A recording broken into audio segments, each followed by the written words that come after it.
Алматының іргесіндегі Асыл-Арман халқы айта шаршаған бір ғана мәселе бар. Ол мектеп. Бұл жердегі білім ошағының құрылысы 2021 жылы басталған. Бірнеше жыл өтсе де, мектептің құрылысы ұзаққа созылып кетті. Біз жалпы осы Асыл-Арман мектебі бойынша бірнеше бейне материал дайындаған болатынбыз. Әр келгенімізде құрылыс компания басшылығы тарапынан түрлі жауап естіп келеміз. Бүгін тағы да мердігер мекеме директорымен жолығып, мән-жайды білсек деп отырмыз. Бұлай қарасақ, ғимараттың қазіргі жағдайы көңіл қуантарлықтай. Десе де, нақты жауабын жобаға жауапты тұлғаның өзінен білуді жөн санадық.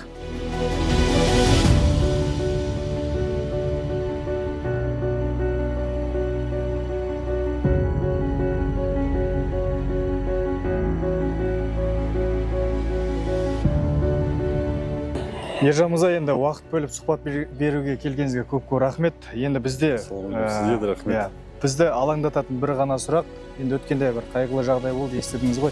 Сол кезден кейін енді осы мектептің мәселесі тағы да қатты көтерілді. Бұл мектеп қашан қолданысқа беріледі? Осыған бір жауап беріңізші өзіңіз.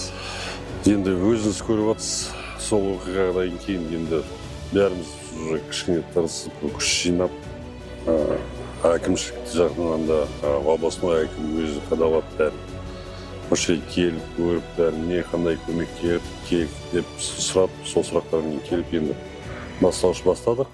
Бірақ өкінішке орай қазір қыстың күні кішкене қиналып жатырмыз.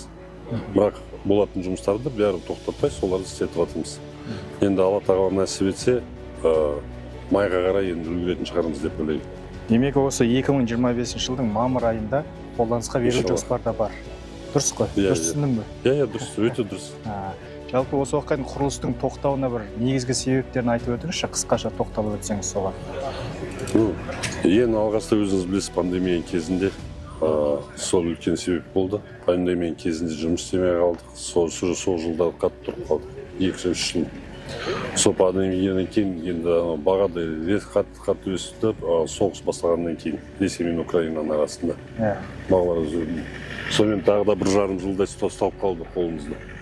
Перерасчет жасап, анау инвестормен сөйлесіп. Сол қалған жағынан былай, мысалы, біздер бір-бірде күн бір тұрған жоқпыз. Қолымыздан келгенше сөйтіп ақындап істеп жаттық сол жұмыстардың бәрін. Қазір енді ғимараттың сыртына қарасақ бұрынғыдай емес. Іргетасы қаланып, қабырғасы көтерілген, қазір қандай жұмыстар атқарылып жатыр? 70%-ға уже аяқталды. Іштегі жұмыстар сол ұстап тұр тек қана. Алла бұйыртса 1-2 аптадан кейін терезелерді бітіріп, сыртқы жұмыстарды бәрінде сол 1 айдың көлемінде бітіреміз. Бірақ ішкі жұмысты қазір өкінішке орай біз бастай алмаймыз. Күн салқын болып тұр себебі. Штукатурдың бәрін түсіп қалады. Соны кішкене ғимаратты қыздырамай отырмыз. Сол енді Алла бұйыртса наурыз айында ауа райы жылынатын шығар. Соған сеніп тұрмыз. Сол кезде ішкі жұмыстарға көшеміз. Сол ішкі жұмыстар, таза отделочный жұмыстарды соған бастаймыз. 2 айдың ішінде енді Алла тағаланың қалауымен соны бітіреміз, иншалла. Енді бұйырса мамыр айында оқушылар қабылданады дейсіз ғой енді.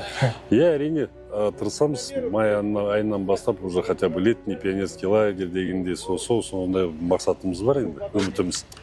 Соған тырысамыз.